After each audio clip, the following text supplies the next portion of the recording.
moment she realized she had lost herself wasn't during an argument. It wasn't when he criticized her work. It wasn't even when he told her she needed to change.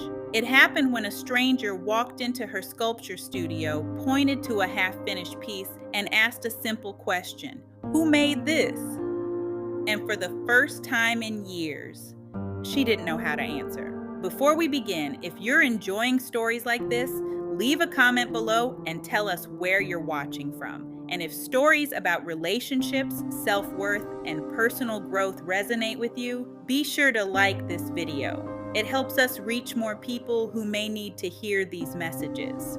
When Ava met Ethan, she felt lucky. Everyone told her so. Ethan was successful, highly educated, respected, the kind of man people listened to when he entered a room. He owned multiple businesses, traveled internationally, and surrounded himself with accomplished friends: doctors, lawyers, executives, people who seemed to have every detail of life perfectly organized. Ava's life looked very different. She owned a small sculpture studio on the edge of town. Most days, she worked alone. Her hands were usually covered in clay. Her clothes often had paint stains. She spent her days creating things that existed only in her imagination. To Ethan's world, it probably looked small, but to Ava, it had always felt enormous. It was her dream, her safe place, her identity. And in the beginning, Ethan seemed fascinated by it. He would walk through her studio asking questions.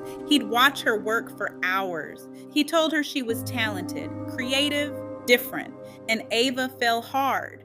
Because unlike many men she dated before, Ethan seemed ambitious, driven, stable. He made her feel protected. The relationship moved quickly. Friends told her how lucky she was. Family members adored him. Even Ava started seeing herself differently because of him. For the first time, she imagined a future that felt secure, a future where she wouldn't have to struggle so hard, a future with someone who seemed to have everything figured out. At first, the comments were so small she barely noticed them. One evening, they were attending a dinner with some of Ethan's colleagues. Ava wore one of her favorite dresses, simple, comfortable, the kind of dress she always felt beautiful in. Ethan looked at her and smiled. Then he laughed softly. "You look cute." Cute, not beautiful, not stunning, cute. Then he added, "Maybe someday we'll upgrade your wardrobe a little?" He laughed, as if it were a joke. Ava laughed too, but later that night, she found herself staring into her closet, wondering if maybe he was right. Maybe she did dress differently than the women in his circle. Maybe she should improve herself. A few weeks later, it happened again. His friends were discussing investments. Ava shared an opinion. The conversation grew quiet. Then Ethan smiled and said, "She's the artist in the group." Everyone laughed. A harmless comment, at least that's how it sounded. But something about it bothered her, as if her perspective mattered less because she worked with sculptures instead of spreadsheets. Again, she told herself she was overthinking. Again, she ignored the feeling. Months passed, the comments continued, tiny, subtle, almost invisible. You'd be so much more confident if you networked more. You should really learn how to present yourself in professional settings. You'd look amazing if you changed your hairstyle. You should think bigger. You should be more polished. You should. You should. You should. Never cruel, never aggressive, always wrapped in concern, always presented as advice, and slowly, Ava began changing. Not because Ethan demanded it, but because she loved him, and because she wanted him to be proud of her. She bought new clothes, she changed her hair, she started speaking differently around his friends, she stopped sharing opinions she thought might sound foolish. She stopped dressing the way she liked. She stopped creating the kind of sculptures she loved. Instead, she began creating pieces she thought would seem more sophisticated, more impressive, more acceptable. Every change felt small, but together, they became enormous. The woman who once spent hours lost in creativity now spent hours wondering how she was being perceived. The woman who once trusted herself now looked to Ethan for approval. The woman who once felt free now felt monitored, not by him, by herself, because she had internalized his voice. Then something happened that changed everything. One afternoon, Ethan brought several colleagues to her studio. Ava was excited. She hoped they would finally see her world, understand why she loved it. The group walked through the space, looking around politely, nodding, smiling. Then one of Ethan's friends stopped in front of a sculpture, a large unfinished piece Ava had secretly been working on for months. It wasn't polished, it wasn't trendy, it wasn't designed to impress anyone. It was raw, honest, the kind of art she used to make before she started worrying about approval. The man stared at it, then asked, "Who made this?" Ava opened her mouth and froze because she didn't know. Not really. The sculpture looked like the woman she used to be, the woman she'd abandoned, the woman she'd slowly erased, the woman who existed before Ethan's opinions became louder than her own voice. That moment haunted her for weeks. She couldn't stop thinking about it. Who made this?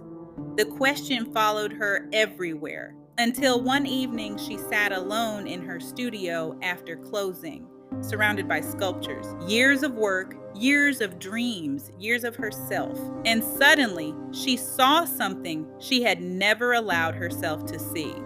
Ethan had never truly fallen in love with her. He had fallen in love with her potential, the version of her he imagined she could become, a version that looked more like him, more like his world, more like his expectations. The real Ava, the woman covered in clay, the woman who created strange sculptures, the woman who preferred authenticity over status, the woman who didn't care about impressing executives.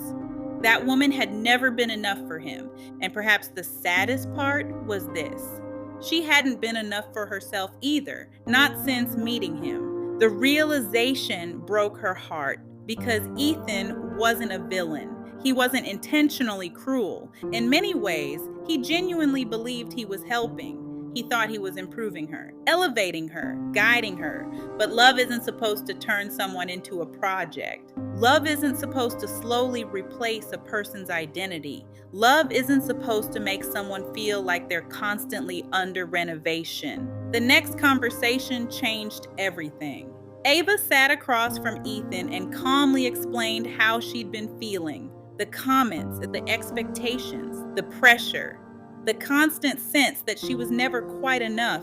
At first, he looked confused, then defensive, then irritated, and finally, he said something she would never forget. "I just want you to be the best version of yourself." Ava nodded, then quietly replied, "No." Ethan stared at her. "No," she repeated.